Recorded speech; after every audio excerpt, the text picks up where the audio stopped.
మీరు చాలా తప్పులు చేస్తున్నారంటే చెప్పి అదిగో పోయా రాజ్యాంగం నాకు ఏం చెప్పింది, మాట్లాడే స్వేచ్ఛ నాకు ఇచ్చింది, ఆ స్వేచ్ఛ నేను వినియోగిస్తున్నాను. నేనేం తప్పు చేశానో చెప్పండి. నేను ముఖ్యమంత్రి గారిని కించపరిచే విధంగా మాట్లాడానా, లేదంటే గౌరవ ఎమ్మెల్యే గారిని కించపరిచే విధంగా మాట్లాడాను?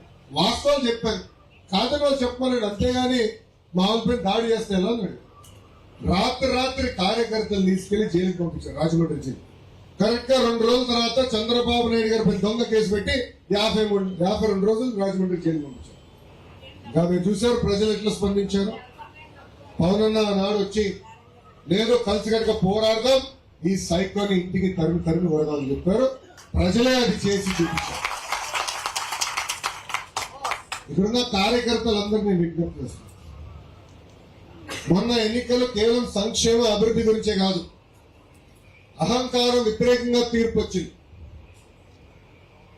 ఒక ముఖ్యమంత్రి గారు కానివ్వండి, మంత్రివర్యులు కానివ్వండి, శాసనసభ్యులు కానివ్వండి, అందరూ ఒళ్ళేడు పెట్టుకుని పనిచేయాలని ప్రజలు ఇచ్చిన తీర్పు.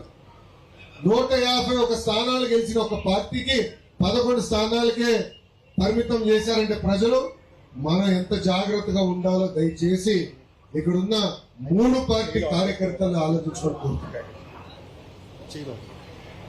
మనం ఎంత పైకి ఎదిగితే అంత భూమి పైన ఉందా.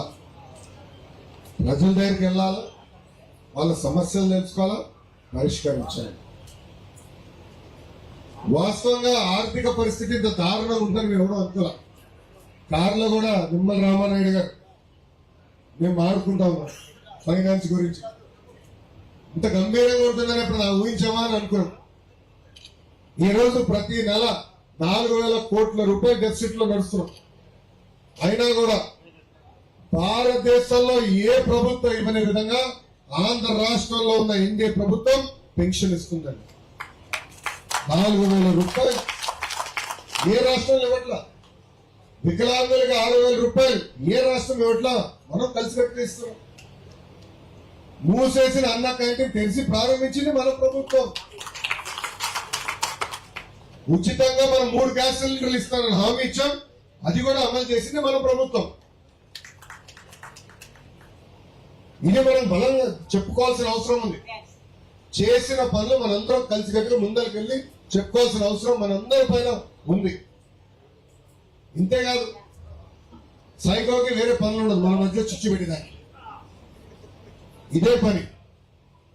దయచేసి మనందరూ అప్రమత్తంగా ఉండాలి. బూత్ స్థాయి దగ్గర నుంచి జాతీయ స్థాయి వరకు మనందరం కలిసికట్టుగా పనిచేయాలి. ఇది కేవలం ఒక ఇండియా కోసం, నేను వేరే ప్రయోజనాల కోసం కాదు, రాష్ట్రం కోసం, దేశ సమగ్రత కోసం మనం పనిచేయాలి. బాబు గారు కూడా ఎక్కడికి వెళ్ళినా ప్రధానమంత్రి నరేంద్ర మోడీ గారి నాయకత్వం గురించి మాట్లాడుతున్నారు. సమర్థవంతమైన నాయకత్వం రావాలి. దేశాన్ని మనం ముందరు తీసుకెళ్ళాలి. 2047కి భారతదేశానికి స్వాతంత్రం వచ్చి 100 సంవత్సరాలు అవుతుంది. డెవలప్ దేశంగా మనం నిలబడాలనేది అటు ప్రధానమంత్రి నరేంద్ర మోడీ గారిది, ఇక్కడ మన ముఖ్యమంత్రి చంద్రబాబు నాయుడు గారి కళ. ఇది సాధించాలంటే కలిసికట్టుగా పనిచేయాలా. ఏమైనా ఇబ్బందులు ఉంటే వచ్చి నాకు చెప్పండి, నేనన్నా మిమ్మల్ని కన్విన్స్ చేస్తా, మీరన్నా నన్ను కన్విన్స్ చేయాలి. అంతేగాని మిస్ ఫైర్లు, క్రాస్ ఫైర్లు, విడాకులు అవుట్ ఆఫ్ క్వశ్చన్. మనందరం కలిసికట్టుగా పనిచేయాలి, కలిసికట్టుగా ముందుకు వెళ్ళాలని ఈ సభాముఖం తెలుపుకుంటూ, నాకు ఇంత అద్భుతమైన అవకాశం ఇచ్చిన వర్మ గారికి నా హృదయపూర్వక ధన్యవాదాలు తెలుపుకుంటూ,